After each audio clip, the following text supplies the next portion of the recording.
In the 1980s, kids were watching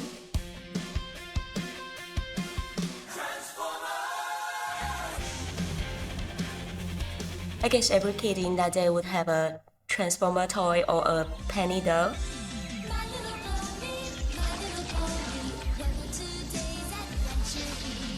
So 90s, after school, kids turned on TV, they watched the Rugrats, the Powerpuff Girls or something from Japan, Pokémon or Sailor Moon. When the new millennia come, we were watching SpongeBob SquarePants or Dora the Explorer, funny and silly. But also full of story arcs. Home were filled with piles of DVDs. Kids started talking about world building and character growth. After 2010, it got even more exciting. I'm Peppa Pig. Peppa Pig went viral worldwide. On streaming platform Baby Shark, Cocomelon took things over. So I only gave some examples. If there are any you have liked before, you can add them in the comments. Hello guys, I'm Joya. So this summer, recently, I have been working with my students on a kids animation project. Yeah, I'm a college teacher in relative major. While researching, I found something interesting. You know, the world is a big map, and North Korea is a corner, often hidden from view. All the things, life, culture, education, healthcare. So what we are going to talk about today is kid animation. Their main animation studio in North Korea is called SEK Studio, founded in 1957. Can you imagine? Besides local propaganda films, it also took so many overseas projects. So how did they manage to do it? What are North Korean children watching? And how do this animation leave North Korea and reach us? In this video, let's address it one by one. First, there is a magical website. It's called KCNA Watch. You know, it has live streams and archives. Even if you open it right now, you can see how many items were added in the last 24 hours. Honestly, this site looks pretty neat. I mean, we could see here schedule information. It tells you exactly where TV broadcasts happen, like Pyongyang TV broadcast on Sunday, major nation holiday, and on the 1st, 11th, blah blah. Or even source archive size and what is key mention index. Okay, registration, never mind, not get lost. Anyway, this is the first channel through which North Korean media travels. The second part is a blog called North Korean Tech, which has followed the DPRK tech for years, wrote details posts about how people outside the country can watch. Well, it looks like the site doesn't update very often. And the next part is most controversial one, because the production of animation sometimes involves foreign companies. That means their company will auto-resourcing or leak among the production chain. For example, in recent year like 2024, 3 North reports a misconfigured server inside North Korea. Outsiders could access animation drafts and storyboards. Whoa, surprise! North Korean animators may have been quietly working on projects for Japan and the West. So the big question for audience or companies was, who exactly drew this scene? And are we allowed to pay them? Then the US Treasury's OFAC coming in 2024, they fined the Italian studio Model TV $538,000 for auto-resourcing work to North Korean between 2019 and 2021. That case pushed the supply chain transparently to center of the discussion. Or another way is just like you think, some people who left that country took them out. Well, we call them North Korean defector or escapee, but this is not our topic. So whether it's TV mirrors, archive indexes, or outsourcing leaks and enforcement reports, they are channels and evidence. This is how we outside can watch and study North Korean animation. Let's check some classic together. Squirrel and Hedgehog is one of the most famous North Korean series. It sounds like a gentle forest story. Take some pieces together.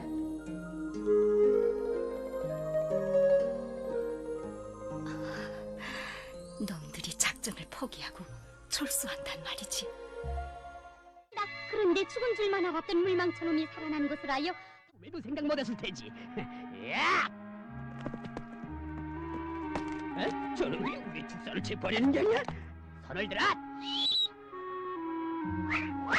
우리 특사를 왜 체포하는 거야? 뭐 특사? 내 소나귀에서 빠져나가지 못한대.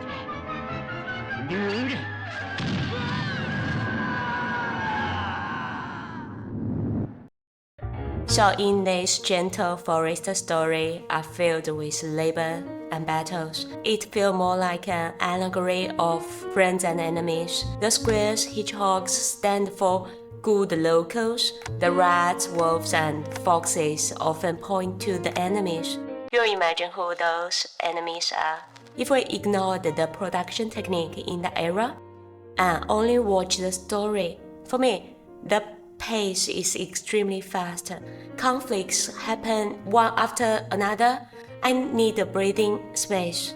Also, I read a research paper about it. In the original text, the author wrote, Como los no goleamos por el resto del mundo, o mejor dicho, como se esfuerzan por inculcar a las nuevas generaciones esa distorsionada visión de la realidad. I mean, we don't often see wording this strong, whether Spanish or English. The author here actually used phrases like gaze, horrified, distorted view of reality. That's not a neutral description, it's a clear value judgment. This kind of language feels less balanced and more like a critical commentary than a neutral analysis.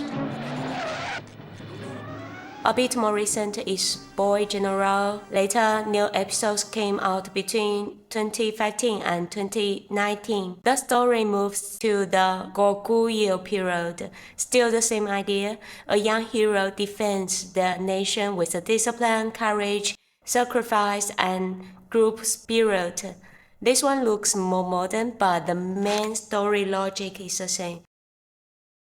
Even shorter works, they often connect learning with military skill. For example, using geometry to calculate the right shooting angle.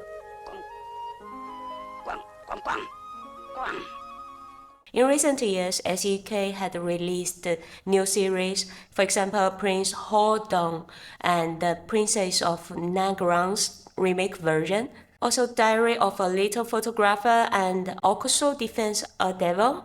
We don't know much detail about those new works, but at least they show North Korean animation is still alive.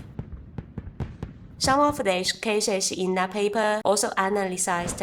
If you are interested, I'll leave all my resources and references on the link below. Here's a fun thing I noticed when I searched this topic for academic papers. I found several key studies. The core research. This is all come from Spain. Not only that research we mentioned before from Alcalá, a city of Spain, but also some from Malaga.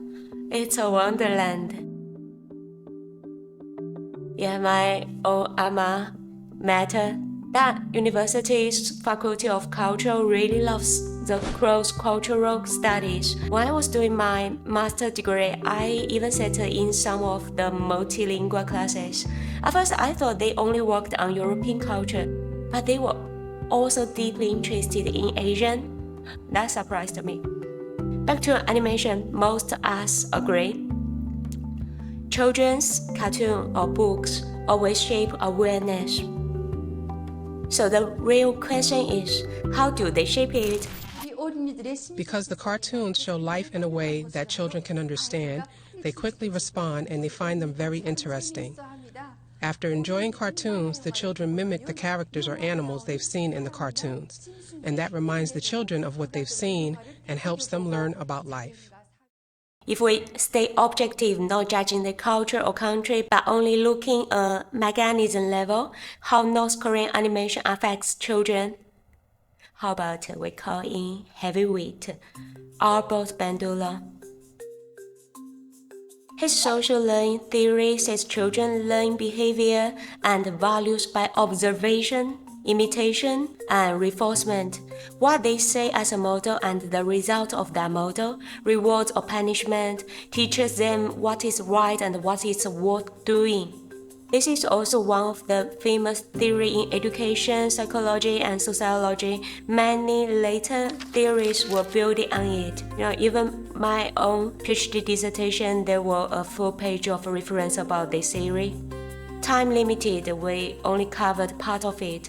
If we put this theory into the animation, there are three main observations. First, from the storyline, kids watch this again and again, and they pick up a script always like this. Threat come, quick counter-attack, victory gets a reward. This is what we call internalized behavior script. Second, compared to adult films, those children cartoons actually show more chasing, blood, and direct violence. The pace is faster and there is less room for reflection. In high conflict scenes, hero doesn't show fear. Children then take this as a model of how to handle fear. Bandura called this part emotional regulation. And of course, this applies to media anywhere, not just to that country. Third, peer and group norms. The idea of collective honor is showing again and again. Children are encouraged to see sacrifice for the group as something positive. Alright, let's stop the heavy academic talk. Check something we mentioned earlier. SEK Studio. It founded in 1957. At its peak, more than 1,600 workers, a hidden giant in the animation world. They not only made allegories for Pyongyang, it had quietly touched more shows international. In 2005, they made Empress Chang with South Korea, a joint project between North and South Korea. It even premiered on both sides at the same time. For a brief moment, people thought animation would do what decades the politics couldn't. But spoiler, it didn't. Go further back. 18th, they animated the French feature Hedgehog. 19th and 2000s, they worked with Italian Model TV and Sandokan and the Great Book of Nature. Even South Koreans Pororo the Little Penguin, 10 full episodes were drawn in Pyongyang. And then in 2023 and 2024, the comedy continued. A misconfigured North Korean serves spill drafts and review notes onto the open internet. Suddenly files linked Pyongyang animators to Invisible Season 3, Child of Wonder, the Japan, Dahlia in Bloom. Studios in the West were like, wait, who exactly drew this frame? Then the US treasure had enough. Yeah, we mentioned earlier, so as we could see, even cartoons can break sanctions. Now here's a bigger question. Why would the studio keep ending up in bed with Pyongyang, the SEK Studio? Maybe in the world of this kind of animation, Pyongyang teams are still cheap, disciplined and fast, yeah. Like an ASAP blind line doesn't complain. Another point is the network. The network built in 19th and millennia never gone away. Or the pipeline keep flowing, or maybe complex chains. Often it's not Disney called Pyongyang. It's Disney hires a vendor in Seoul or Singapore or China who quietly send it across the river. By the time the credits roll, nobody knows who drew what. So I think I have said enough today, because as you can see, it's already dark. Personally, I quite appreciate this style. Each era, each country has its own aesthetic standards and style. Maybe in 22nd century, there will still be people commenting our animations. Next issue, we'll check about one of the most creepy animation, Dora the Explorer. Some people say her eye look strange, never look straight. Even some people claim the theme song's reverse version. Then we just reverse it. Can you hear some evil words? It's hard to tell. But if you are interested, just hit the subscribe for updates. In the end, I would say animation is a funny thing. In a corner of the world, they sell you toys. In another, they sell you ideology. Different scripts, same glowing screen. At the end of the day, a child doesn't see sanctions or propaganda. They just see a hedgehog with big eyes. Winning again.